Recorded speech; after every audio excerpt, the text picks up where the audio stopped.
Atlanta challenges the world's perception of the black experience and of entertainment as a whole. That's a lot to unpack, so let's get into it.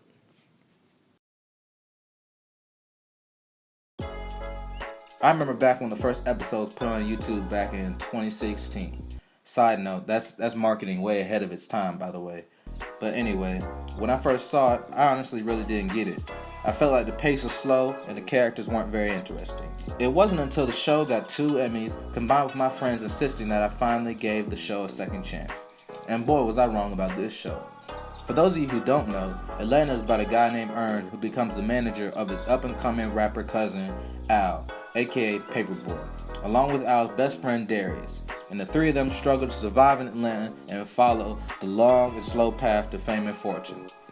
That's what I would call the short version. But to really understand what makes this show great, we're going to have to dive deep into the imperfectly perfect work that is Donald Glover's Atlanta.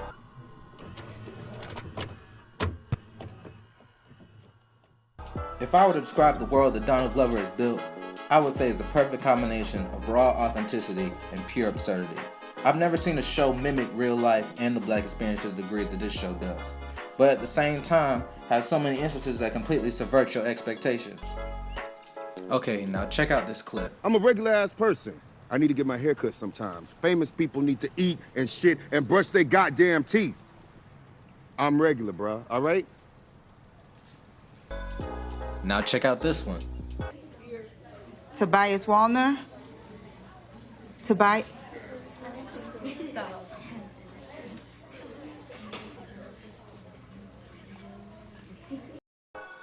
Now check out this one. Make the decision. Nigga. Keep standing still. You're gone, boy. You're wasting time. And the only people who got time are dead. And if you're dead, I'm gonna take them shoes, and your wallet, and that shirt. You all right? Okay.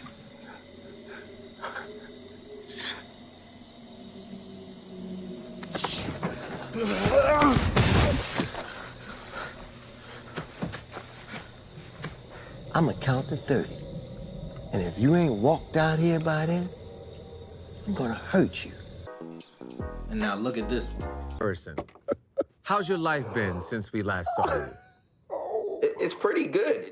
I just came back from Charleston, South Carolina. Beautiful. I was checking out some cheap art spaces for me and a friend that I made up. Wait, I'm sorry. Yo, this is dumb. Like, this is dumb. Like, dude, wait, did you power up? Because you look like Super Saiyan right now. Like, is that the Goku, like, Dragon Ball collection, my nigga? Like, you look like a fake Ellen DeGeneres, like a felon DeGeneres. Okay. See, you never know what to expect from this show. I've come to realize that the show wasn't moving slow at all. It was just giving more time for me to get invested in the world and its characters. Also, the characters weren't boring at all. The show is just written in a way that rewards long-term investment.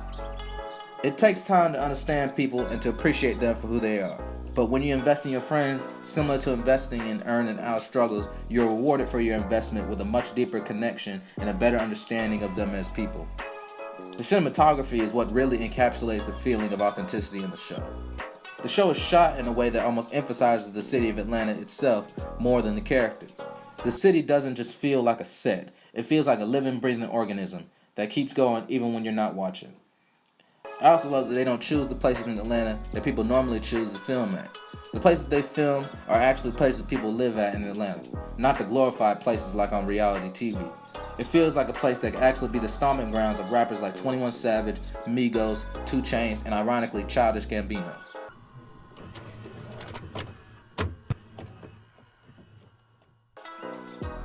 Donald Glover created a world that is alive, and the characters he created are some of the most authentic characters I've ever seen. Honestly, I'm probably going to do a full in-depth video on each character. But anyway, for the first time there are black characters that interact in the way black people actually interact. Paperboy, for instance, recently had a hit song and is feeling the joys and the pains of becoming a famous rapper. Everybody around him either wants to hop on the bandwagon or just flat out rob him. You can slowly see him no longer trust the world and see how it affects the people he cares about. This is a perspective that is very seldomly ever talked about in modern media. Not everybody does music for the same reason. Not everybody wants the pomp and circumstance that comes with the rap game. For Al, all he wanted was to pay his bills and not go broke. Al is more of an introvert, and when his song blows up, he is overwhelmed by the amount of fame he is receiving. This is something he really struggles with throughout the entire show and really gets into in season 2. Not everybody wants fame, but social media makes it seem like you're crazy for thinking otherwise. I really appreciate Donald for bringing this unpopular perspective to the forefront. This show also does an amazing job of showing how bad the black community is at being vulnerable. Obviously, it's due to circumstances that could be a whole entire video series by itself. It's almost hilarious because this happens to me so often.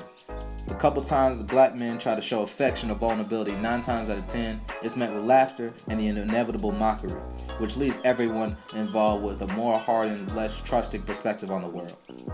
Oh yeah, did I forget to mention that this show is dark?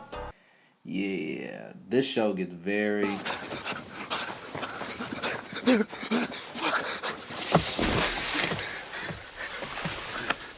very...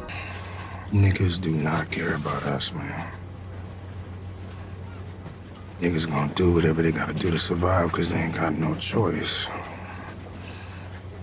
He ain't got no choice either. Very dark. But the show is only that way because it's a reflection of reality, and I'll be damned if this show ain't honest. This show is literally a work of art. After watching this show, Donald Glover has now been added to my top 10 list of people I want to have a conversation with before I die.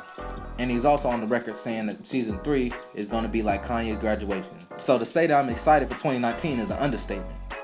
Wait, it's been pushed back? For how long?